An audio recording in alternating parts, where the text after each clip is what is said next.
Hey, this is WhyBeAre with BeamNG.drive, and today we're going to be taking a look at a mod for the ETK 800 series. Now, normally the ETK 800 series is just a wagon. This mod adds a sedan version of the vehicle that you can choose, and every version of the vehicle that's available in a wagon is also available as a sedan. So we have a huge list of vehicles we can choose from here.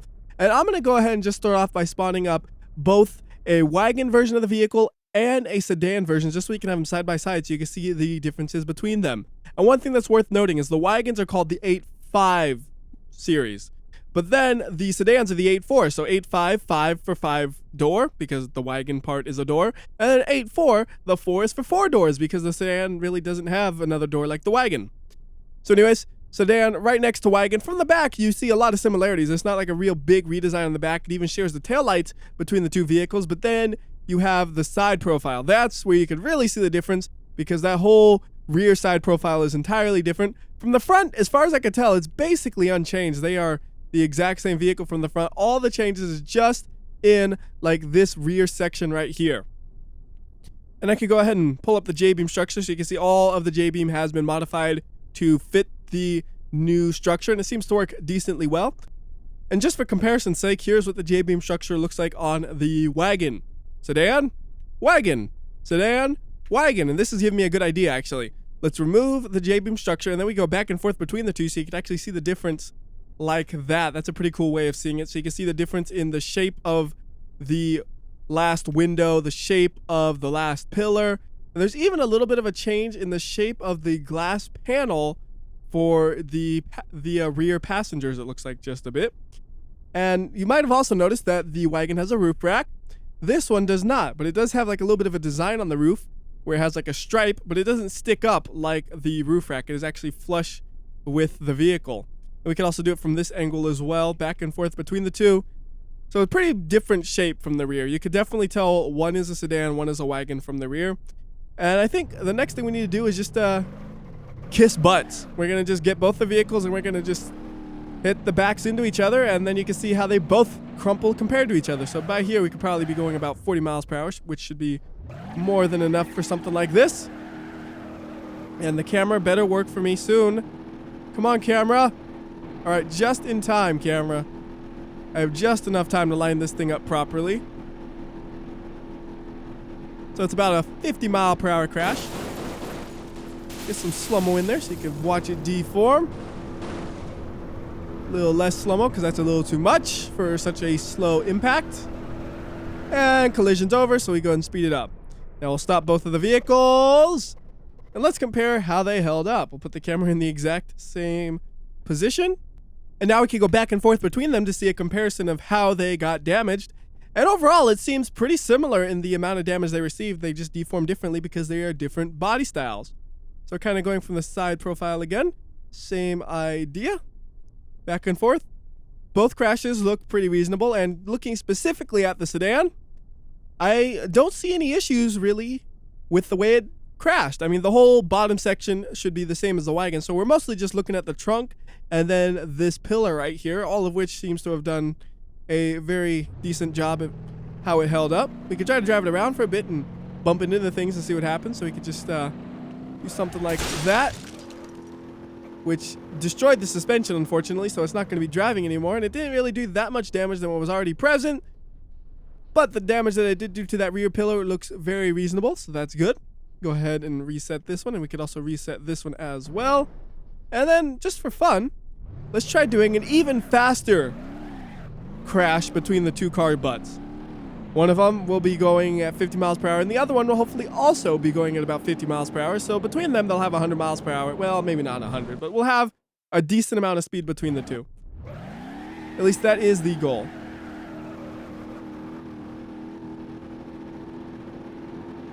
All right, we'll have about, about 50 miles per hour, actually. And it's not a perfectly straight collision, but I am perfectly okay with that as well. So this one's actually worthy of 100 times slow-mo. And I got to get a little bit of a better angle here because that angle's kind of running its course. There's a pretty good angle. There's a lot more deformation going on right here. Can the cars separate, or are they stuck together?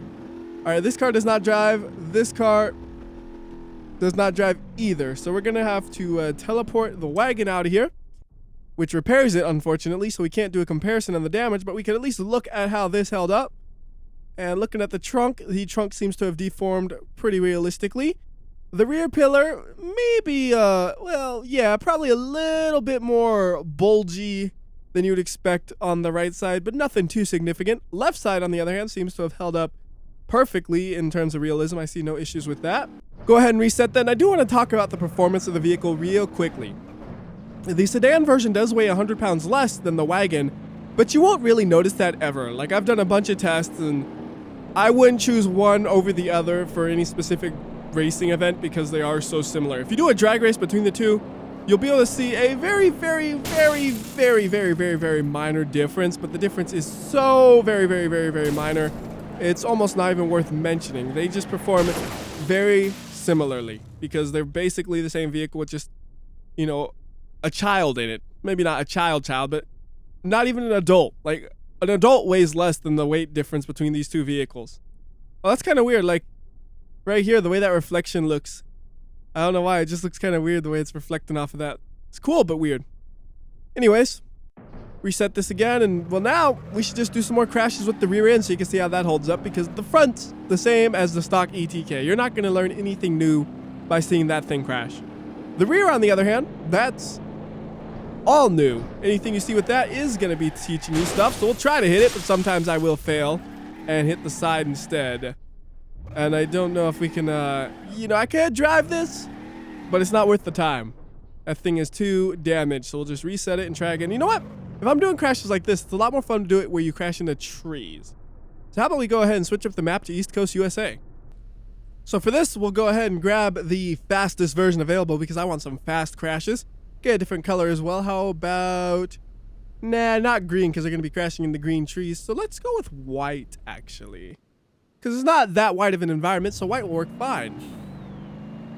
So we'll get this thing up to like 100 miles per hour, and then we'll try to wrap it around some trees.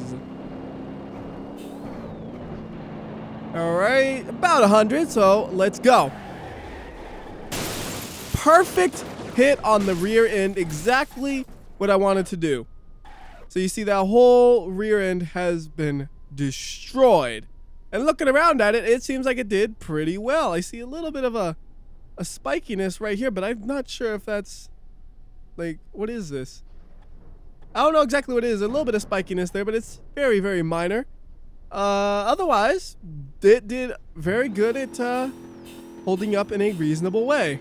And that was funny right there how it kept shifting even though it's not moving.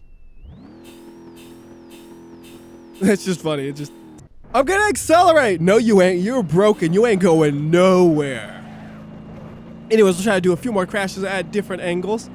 You know, maybe one of them will try to spin it around even harder and hit it more on the back versus the side, although I don't know if I have that much precision in me.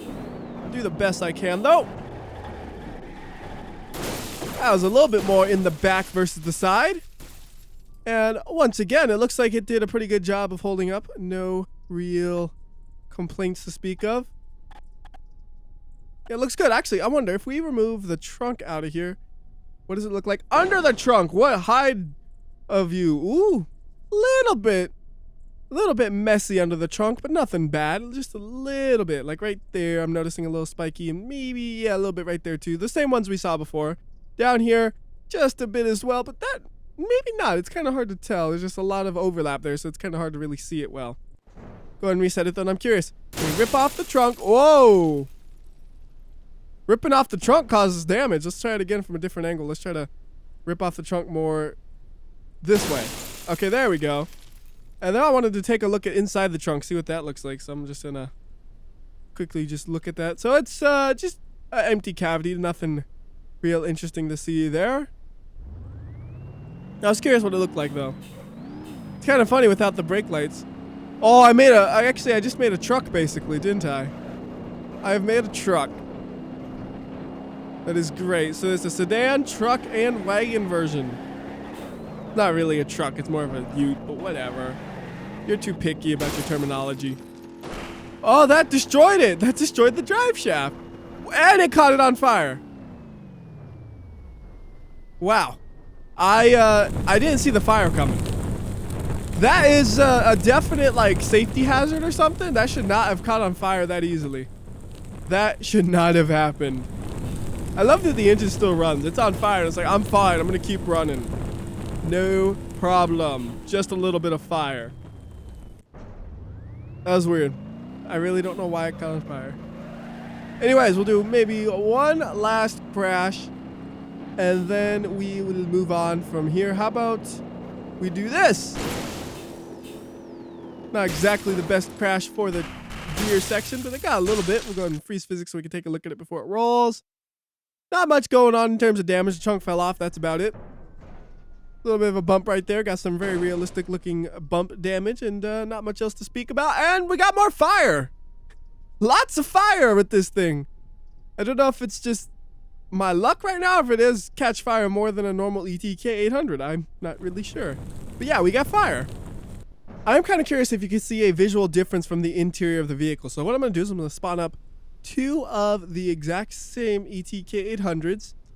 Well, except one's a wagon and one's a sedan. And I believe I got the TT Sport Plus, didn't I? So we'll spawn up that one right next to me. And then we're going to go on both sides. And then we're just going to spin our head around and see what the rear visibility looks like on both of the vehicles. Just because I'm curious. It's about equal. Actually, you know what? I think whichever this one is slightly worse and this one's slightly better. I think that is the sedans. So the sedan has slightly worse rear visibility than the wagon. Yeah, that one is the wagon. Is it really significant? Nah. But it is slightly worse. But with a vehicle like this, I would fully expect it to have a backup camera anyways. So some of that can be mitigated by having a backup camera in some situations. It's not the perfect solution, but it does at least help. How about we get one more crash right there? Nice. What was that, a 1080 crash? We spun a few times right there.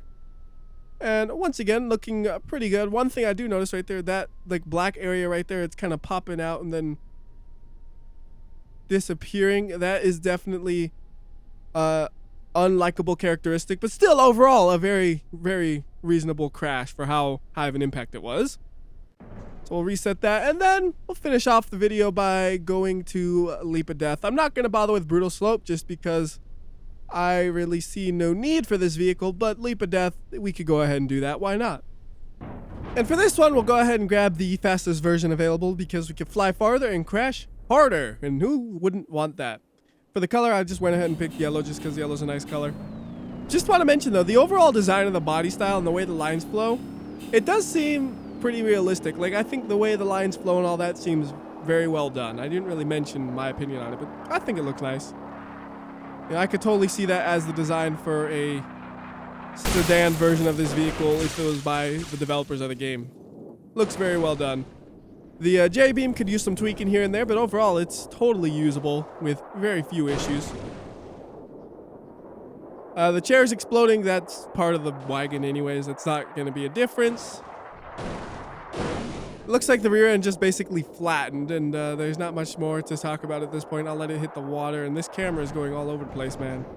I kind of did that a little bit because I tried to fix it, and I just made it worse, so you can blame me. Just a bit. Not entirely. Just a little bit of the blame is mine. Anyways, off we go, and this time with some slow-mo. Why is there smoke? I wasn't paying attention. Did I damage the radiator on the jump or something? That was unexpected. Of course, we're going to hit with the front first, so the rear's going to just, well, I don't know. We'll see what happens. It might have enough force to do something to the rear, or it might not. There's enough force to do a decent amount of damage. I was going to say a little bit, but it has a decent amount because the whole, before the trunk is ruined. The trunk itself still has some of its shape, though. Actually, the trunk compartment might have most of its shape for now. And now it lost it. And the fire is super loud right there. And that is gone. Fire is so weird how it just does that sometimes. Like, I'm loud. No, I'm not. And now we are a spin top shooting flames of death everywhere. It's actually kind of cool when it does that. And extinguish the fire, and that will be the end for this video. A little bit of a short video, but that happens when you don't have to go over a lot of the vehicle's characteristics. You know, I was able to skip the way it actually drived in all the different versions just because they're the same as the ones that are already present in the game. Makes it a little bit easier. And if you wanted more information on like the vehicle itself, you could basically look at my review for the regular ETK 800, and it'll tell you a little bit more about this vehicle as well, even though it was made before it even came out. Kind of crazy, right? But yeah. Anyways, till next time, this has been WhyBeAre. I'll see ya.